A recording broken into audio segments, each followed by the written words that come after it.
नमस्कार दोस्तों। साहित्यिक संवर्धन मंच नामक चैनल पर आप सभी का हार्दिक स्वागत और अभिनंदन। पिछले वीडियो में हमने 12वीं कक्षा के हिंदी साहित्य प्रथम सरयू के दूसरे काव्यखंड के अध्याय मंदोदरी की रावण को सीख का अध्ययन किया था। आज हम काव्यखंड के तीसरे अध्याय की चर्चा करने जा रहे हैं और जिसमें रहीम के 15 दोहे संकलित है। यदि आप पहली बार इस चैनल से जुड़ रहे हैं तो चैनल को सब्सक्राइब ज़रूर करें ताकि आने वाले जो भी वीडियो चाहे 10वीं क्लास के हो चाहे 12वीं क्लास के हो उसका नोटिफिकेशन आपको समय दर समय मिलता रहे। चलिए रहीम के बारे में आप पाठ परिचय देखिए। पाठ परिचय में प्रस्तुत संकलित दोहों में रहीम ने अपने जीवन अनुभवों को सहज रूप में अभिव्यक्ति दी है।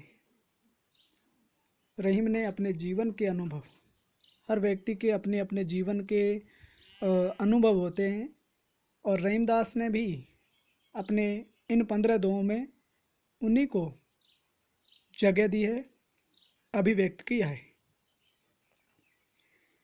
वे मानते हैं कि मनुष्य को अपना स्वाभिमान बराबर बनाए रखना चाहिए, यानी कि व्यक्ति का अपना स्वाभिमान होता है, उनका अपना सम्मान होता है, उनकी अपनी मर्यादा होती है। हर व्यक्ति को ये बराबर कोशिश रहती है कि कहीं ना कहीं उनके मान को ठेस न पहुँचे। संगति जीवन को पर्याप्त प्रभावित करती है और जो मित्रता है, संगति है, वो किसी भी व्यक्ति के जीवन को पूरी तरह से परिवर्तित कर देती है, प्रभावित करती है। मनुष्य जैसे आचरण वाले लोगों के साथ रहता है वैसा ही बन जाता है और हर एक प्राणी या हम सब लोग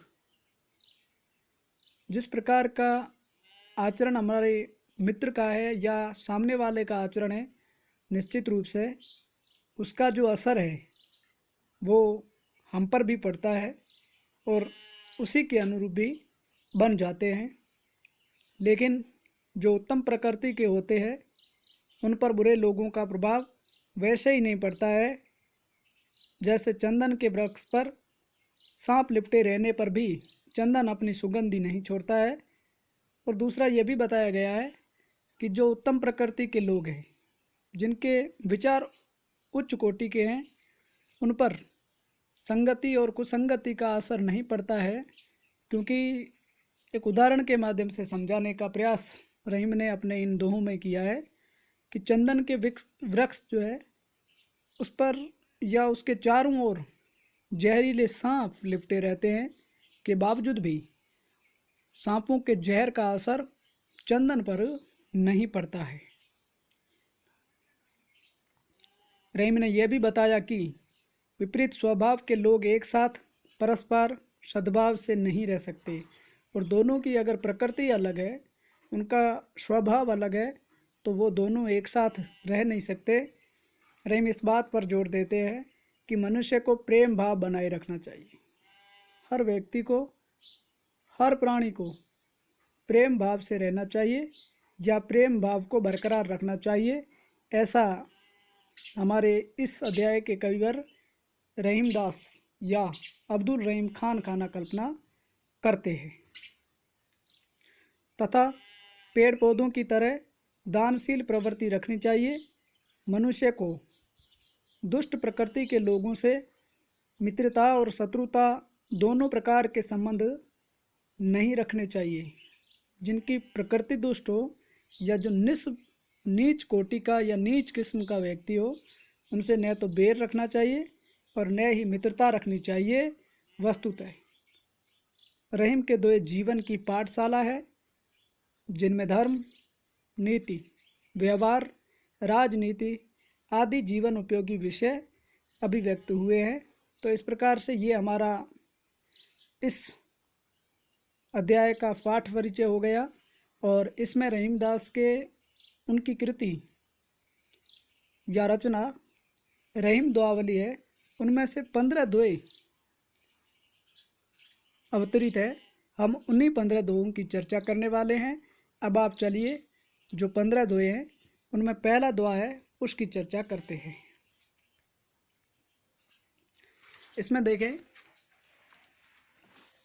पहले दोहे में गंगा की स्तुति की गई है और किस प्रकार से है देखिए।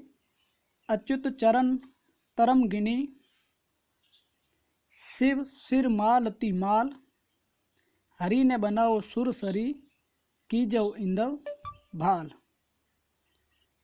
अच्युत चरण तरंगिनी, जहाँ जो अच्युत है वो विष्णु के लिए आया है। चरण तरंगिणी यानी कि भगवान विष्णु के चरणों की लहर या चरणों से निसृत होने वाली गंगा।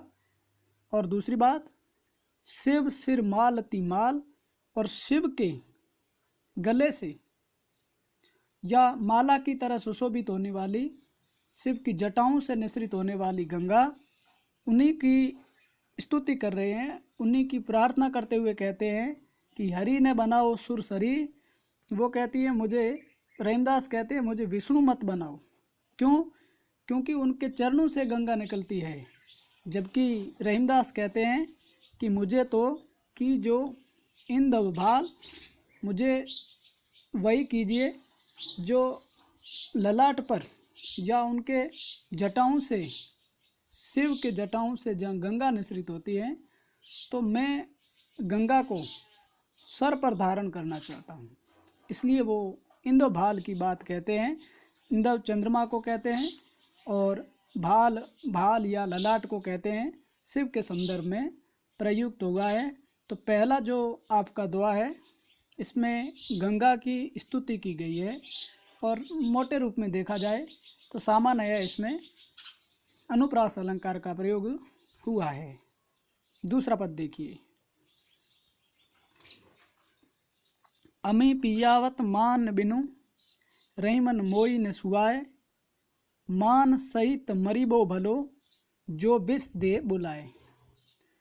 इसमें स्वाभिमान की बात की गई है, हमारे सम्मान की बात की गई है कि व्यक्ति के लिए सबसे बड़ी बात तो उनका सम्मान होता है, उनकी इज्जत होती है। इसलिए अमी पियावत मान बिनु, अमी का मतलब अमृत है। अगर बिना मान के, बिना सम्मान के आपको कोई अमृत पिला रहा है, रहीमन मोई ने सुआ है, और मुझे बिना सम्मान के अगर कोई अमृत पिला रहा है ठीक नहीं लगता, ऐसा रहीम कहते हैं। आगे कहते हैं मान सहित मरीबो भलो, और मान के साथ में तो इज्जत के साथ में मरना भी भला है, जो बिस दे बुलाए। और कोई भी व्यक्ति अगर जहर दे करके भी बुलाता है लेकिन ससम्मान बाकायदा अगर बुलाता है, इज्जत के साथ में बुलाता है, तो व्यक्ति के लिए इज्जत ही सर्वोपरि है।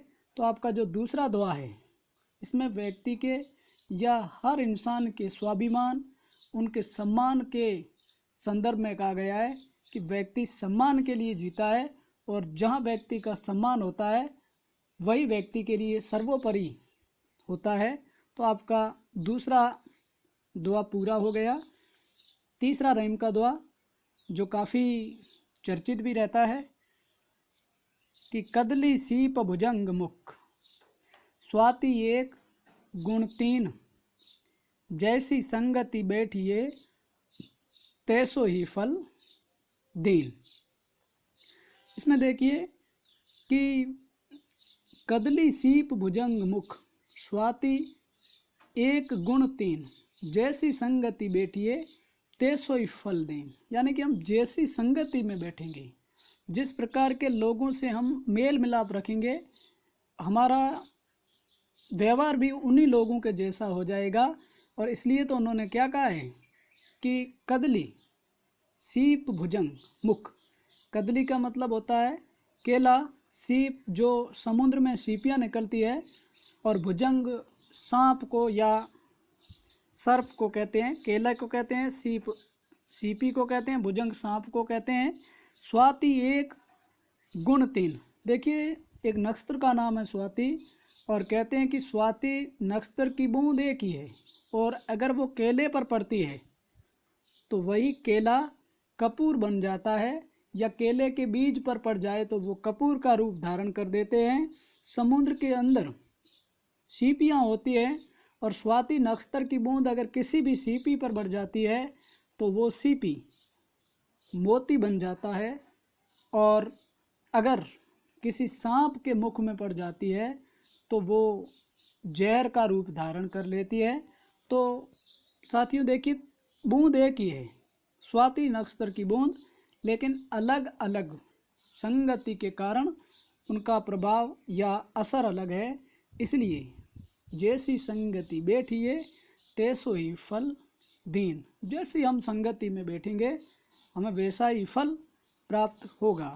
बहुत अच्छा और चर्चित दुआ है, जो एक प्रकार से हमारी मित्रता या हमारे आचार व्यवहार का या दूसरे हमारे साथियों के आचार व्यवहार का हम पर किस प्रकार से असर पड़ता है, इसको इस चर्चित दोहे के माध्यम से रहीमदास स्पष्ट करने का प्रयास कर रहे हैं। अब आप चौथा दुआ देखेंगे कि कही रहीम संपत्ति सगे, बनत बहुत बहु रीति, विपत्ति कसोटी जे कसे, ते ही साँचे मीत। यहाँ एक अच्छा और सच्चा मित्र कैसा हो सकता है उसका उल्लेख किया गया है कि कई रहीम संपत्ति सगे। रहीमदास कहते हैं कि संपत्ति के सब रिश्तेदार हैं, जिनके पास पैसे होते हैं, जिनके पास धन संपदा होती है, उनसे सब रिश्ते नाते रखते हैं।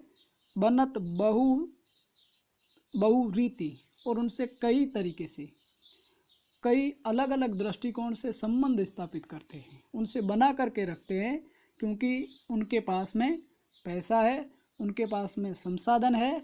लेकिन रहीमदास क्या बोल रहे हैं कि विपत्ति कसोटी जे कसे, ते ही सांचे मीत।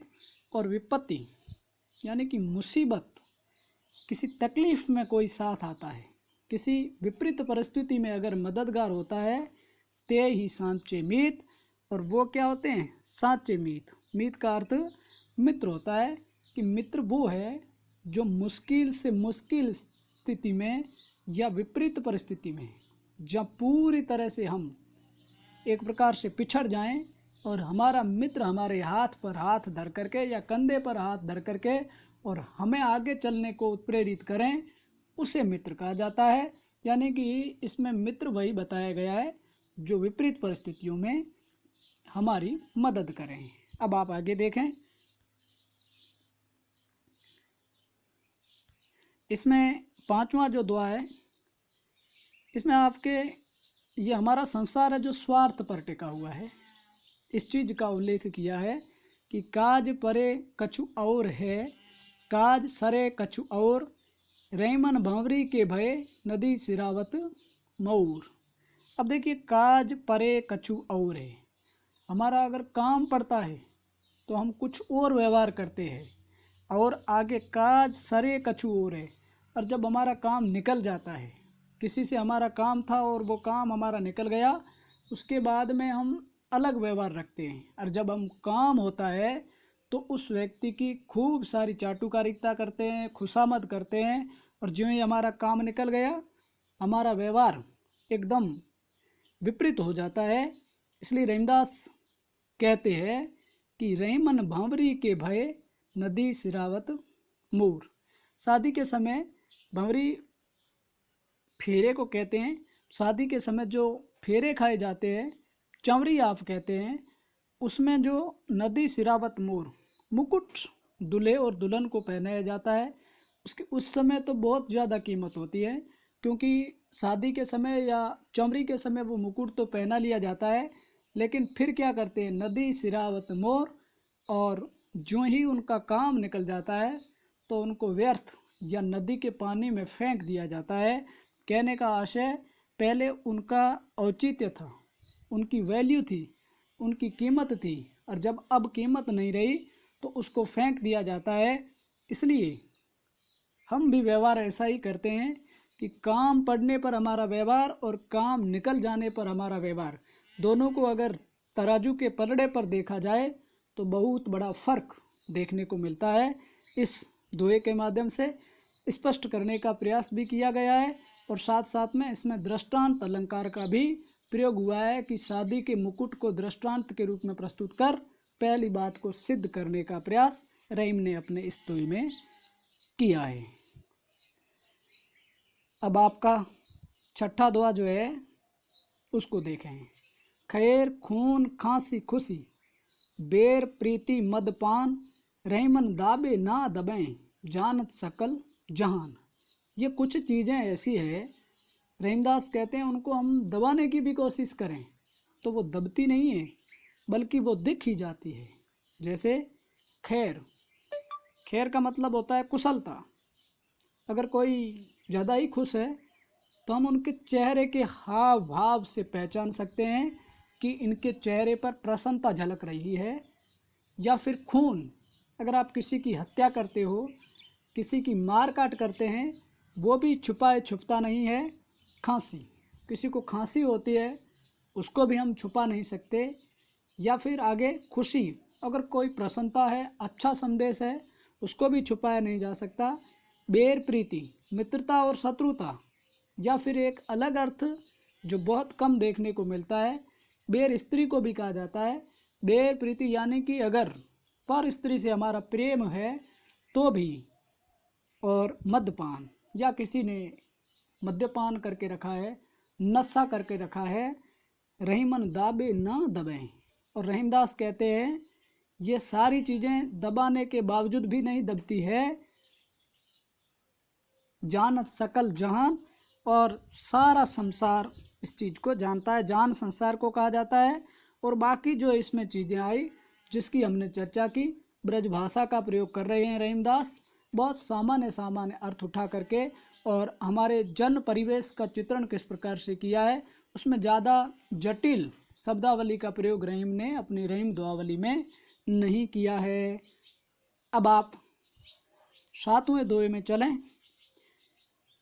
कि जो रहीम उत्तम प्रकृति का करी सकत कुसंग, चंदन विष व्याप्त नहीं, लपटे रहत भुजंग।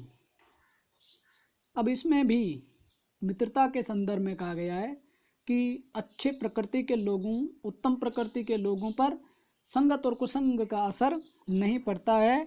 देखिए दृष्टांत के माध्यम से कि जो रहीम उत्तम प्रकृति का करी सकत कुसंग, जब रहीमदास कह रहे हैं उत्तम प्रकृति के लोग होते हैं, उदात्त विचारों के लोग होते हैं, उनके लिए का करी सकत कुसंग। सकत यानी कि सकना क्या कर सकती है, कुसंग यानी कि खोटी संगति उसके लिए कुछ भी नहीं कर सकती।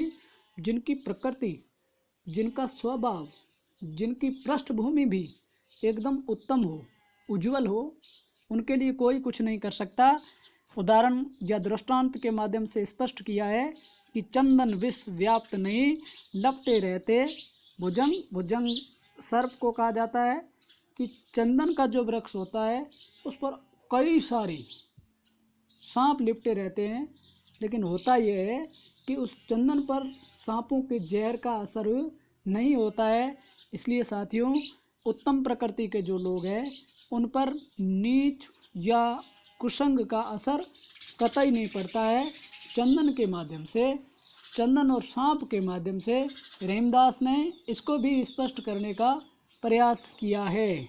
अब आप थोड़ा आगे चलें, आठवें दोहे की बात कि जो रहीम गति दीप की, कुल कपूत गति सोए, बारे उजियारो करे, बड़े अंधेरो होए। इसमें उदाहरण अलंकार का प्रयोग है कि रहीम दास कहते हैं कि जो रहीम गति दीप की गति और कुल कपूत गति सोए, यानी कि जिस प्रकार से दीप प्रज्वलित होता है या दिया घरों में जलाया जाता है, और जो कुल कपूत गति सोए, किसी कुल में, किसी वंश में अगर कोई कपूत या कुपुत्र पैदा हो जाता है, उन दोनों की स्थिति या हालात एक जैसी होती है। चाहे उस दीपक को देख लें या फिर आप उस किसी वंश में पैदा होने वाली औलाद को देख लें, क्या होता है, बारे उजियारो करे, बारे यानी कि जलाने पर प्रकाश करता है दीपक।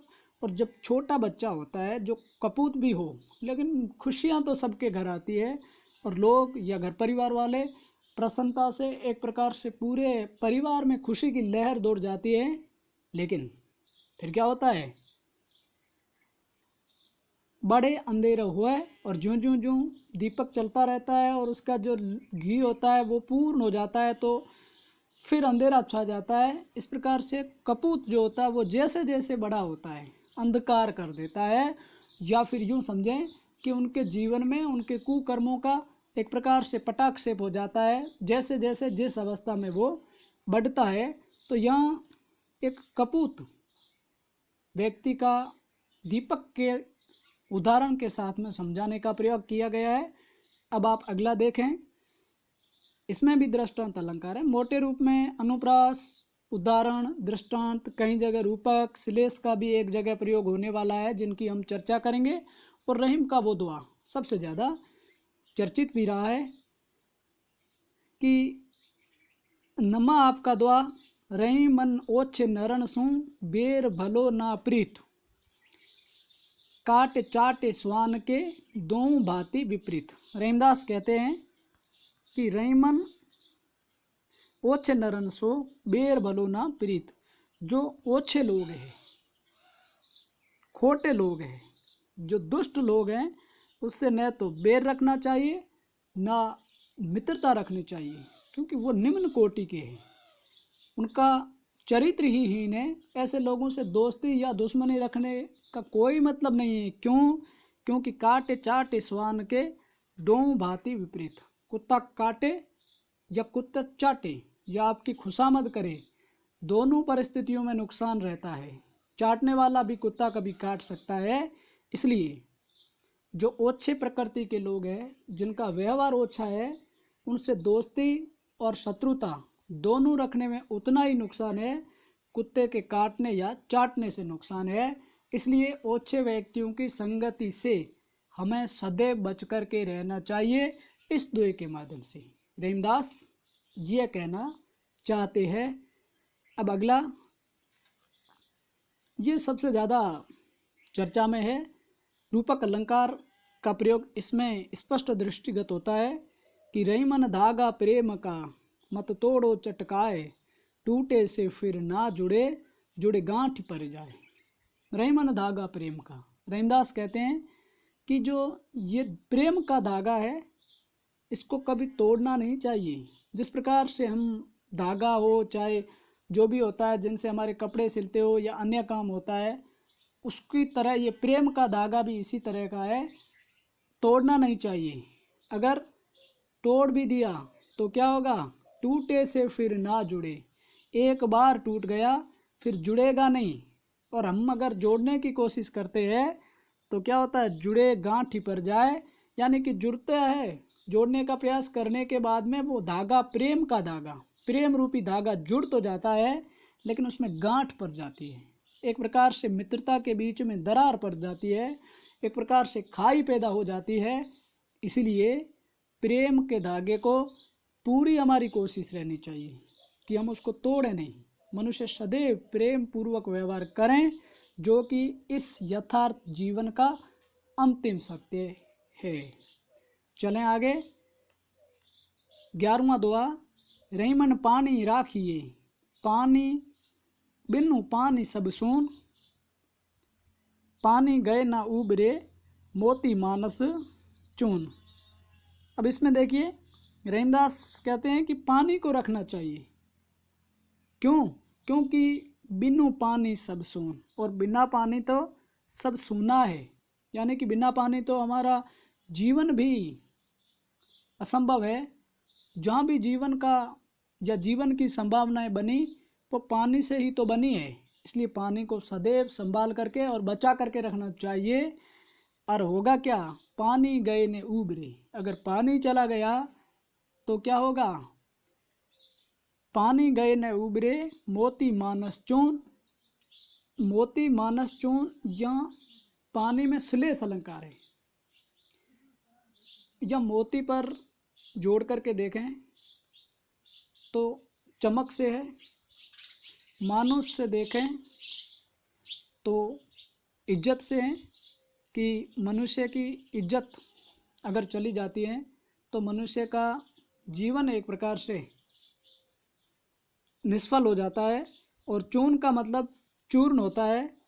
किसी भी मकान के हम निर्माण में देखिए चूने का प्रयोग करता है, तो उसमें अगर पानी नहीं डाला जाता तो निश्चित रूप से वो मकान की छत भी ढह जाएगी।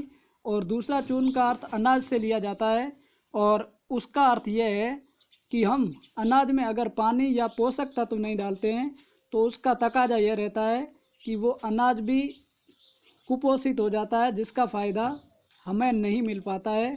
ये आपके रहीमदास का 11वां दुआ पूर्ण होता है।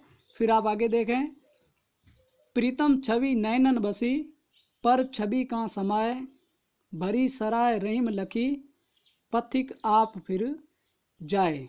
यहाँ रहीमदास ने एकनिष्ठ भक्ति की ओर संकेत किया है कि जो उपासक होता है वो किस प्रकार से अपने इष्ट के प्रति भक्ति करता है और अन्य किसी भी इष्ट को अपने भीतर नहीं आने देता है। इसलिए आप देखिए, प्रीतम छवि नैनन बसी, यानी कि एक प्रेयसी कहती हैं कि प्रीतम की छवि नैनन बसी। यहाँ आपके नैनन का अर्थ आँख से लिया जाता है, पर छवि कहाँ समाए, और इसलिए दूसरी छवि उस व्यक्ति या उस प्रेमिका के हृदय में नहीं समा सकती। जैसे इन्होंने दृष्टांत के माध्यम से समझाया है कि भरी सराय रहीम लखी, पथिक आप फिर जाए। भरी सराय रहीम लखी, रहीमदास कहते हैं कि भरी हुई सभा को देख करके, लखी का मतलब देखना है, पथिक आप फिर जाए। और जो राहगीर होता है, यहाँ पथिक का अर्थ राहगीर होता है। इसलिए आप इस चीज़ को भी ध्यान रखेंगे कि कोई भी रास्ते पर चलने वाला अगर किसी सराह में चला जाता है और वहाँ पर जगह नहीं होती है तो उसी तरह वापस चला जाता है। जिस प्रकार से कोई प्रेमिका अपने प्रेमी को हृदय में बसा लेती है तो दूसरे किसी को भी अपने हृदय में स्थापित होने नहीं देती। यह आपका 12वां रहीमदास का दुआ। अब आप आगे चलें। यूं रहीम जस होत है, उपकारी के संग, बांटन वारे के लगे, जो मेहंदी को रंग। इसमें उदाहरण अलंकार है कि यूं रहीम जस होता है, उपकारी के संग, यानी कि जो भला करता है, जो उपकार करता है या दूसरों के कल्याण के संदर्भ में सोचता है, उसका कहीं ना कहीं यश या कीर्ति हो ही जाती है। उदाहरण के माध्यम से समझाने का ये प्रयास है कि बांटन वारे के लगे, जो मेहंदी को रंग। जो मेहंदी का काम करता है या मेहंदी बांटने का काम करता है, कहीं ना कहीं मेहंदी का रंग उनके हाथों को भी लग जाता है। इसलिए जो भला सोचता है या भला करता है, उसकी भी कीर्ति मेहंदी को बेचने वाले रंगरेज की तरह बढ़ जाती है। ये आपका रहीमदास का 13वां दुआ। अब आप आगे देखें, बिगड़ी बात बने नहीं, लाख करे किन कोय, रहीमन फाटे दूध को, मथे ने माखन होए। बिगड़ी बात बने नहीं, लाख करे किन कोय। कहने का आशय रहीमदास कहते हैं कि एक बार अगर बात बनी हुई बिगड़ जाती है तो लाख प्रयास भी हम कर लें फिर भी वो बात बनती नहीं है। और इसलिए इस चीज़ को दृष्टांत के माध्यम से समझाने का प्रयास हुआ है कि रहीमन फाटे दूध को। और एक बार अगर दूध फट जाता है तो क्या होता है, मथे ने माखन हुए। और फिर उसका कितनी भी बार मथें, उसको भिगोने में चलाने की कोशिश करें लेकिन उनसे मक्खन नहीं निकलता है। इसलिए अगर एक बार बात बिगड़ जाती है तो उस बात को काबू में लाना या बात को वापस उस मोड़ तक लाना मुश्किल काम है। इसलिए हमें कोशिश करनी चाहिए कि किसी भी बात को बिगड़ने से पहले काबू में लाना चाहिए। अब ये आपका 14वां दुआ। अब हमारे रहीम दुआवली का 15वां और अंतिम दुआ है कि मथत मथत माखन रहे, दही मही बिल गाए, रहीमन सोई मीत है, भीर परे ठहराए। यहाँ एक प्रकार से सच्ची मित्रता का चित्रण है कि सच्चा मित्र किस प्रकार से विपरीत परिस्थिति में मददगार हो सकता है। इसमें समझाया गया है कि मथत मथत माखन रहे, मथते मथते हम मक्खन जो होता है वो क्या करता है, दही को बचाने का प्रयास करता है। दही मई बिलगाए, मई मट्ठे को कहते हैं, बिलगाए यानी कि अलग हो जाता है। यानी कि दही को हम जब मथते हैं तो जो मक्खन होता है वो दही के बचाव में ऊपर आ जाता है और उस दही का बचाव करता है। इसी प्रकार रैमन सोई मीत है, भीर परे ठहराए। और रहीमदास कहते हैं कि सच्चा मित्र तो वो है जो भीर परे ठहराए। ठहराए का मतलब मददगार होना या सहायक होना। तो जो भीड़ पड़ने पर, पीड़ा आने पर, मुश्किल आने पर जो मददगार होता है उसको रहीमदास ने सच्चा मित्र कहा है। इस तरह से आपका जो रहीम दुआवली के हिंदी साहित्य सरयू जो प्रथम हिंदी साहित्य का पाठ्य पुस्तक है उसमें हमारे रहीमदास के 15 दोहे थे, हमने चर्चा की। मैं समझता हूँ आपने इसको अच्छे से समझा होगा और अगर आपने पूरा मेरा ये वीडियो सुना है तो कहीं ना कहीं आपको काफ़ी हद तक कुछ सीखने को और समझने को मिलेगा। और यदि आप पहली बार चैनल से जुड़ रहे हैं तो चैनल को सब्सक्राइब कर ज़्यादा से ज़्यादा शेयर करें ताकि ये चैनल उन छात्रों तक या उन ज्ञान पिपासु छात्रों तक पहुँचे जिनके लिए वो उद्वेलित रहते हैं। आज इस प्रकरण में इतना ही। बहुत बहुत धन्यवाद। जय हिंद, वंदे मातरम।